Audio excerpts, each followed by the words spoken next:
పెట్టామన్నారు. Yes, దాంట్లో జరిగిపోయింది. దాంట్లో గొడవలు అయినాయి, అంతా నడిచింది. But at the same time చాలా చోట్ల అధికార పక్షం వాళ్ళు కోరుకున్నటువంటిదే జరిగింది. ఏం లేదు, శంకర్లో పోస్తే తీర్థం అన్నట్టు ముందుగా ప్రభుత్వం అనుకునేటటువంటి నిర్ణయాన్ని అక్కడ అనౌన్స్ చేయడం, ఉపన్యాసం ఇచ్చి, అంత మించి ఏమన్నా ఉంటుందా? మూజువాణి ఓటు అంటారు పార్లమెంట్ లో, అసెంబ్లీలో కానీ. అంటే అర్థం ఏంటి? ఉన్న జనాభా ఎంతమంది ఉన్నారు, ఉన్న ఎమ్మెల్యేలు కానీ ఎంపీలు కానీ, దాని ప్రకారం అధికార పక్షం వాళ్ళు ఎక్కువ మంది ఉన్నారు కాబట్టి ఈ ఓటు, ఈ బిల్లు ఆమోదం పొందినట్టే అని. గ్రామ సభలు కూడా అంతే జరిగింది. ఎట్లుండాలా?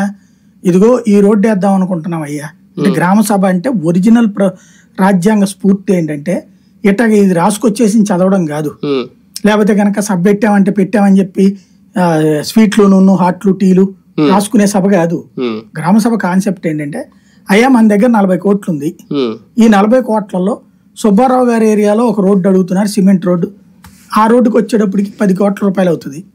అదే తార్ రోడ్డు అయితే 7 కోట్ల రూపాయలు అవుతుంది. అదే సందర్భంలో ఇటు పక్కన అస్సలు రోడ్డు లేదు మాకు, అక్కడేమో సగమన్న రోడ్డు ఉందని అడుగుతున్నారు రామారావు గారు.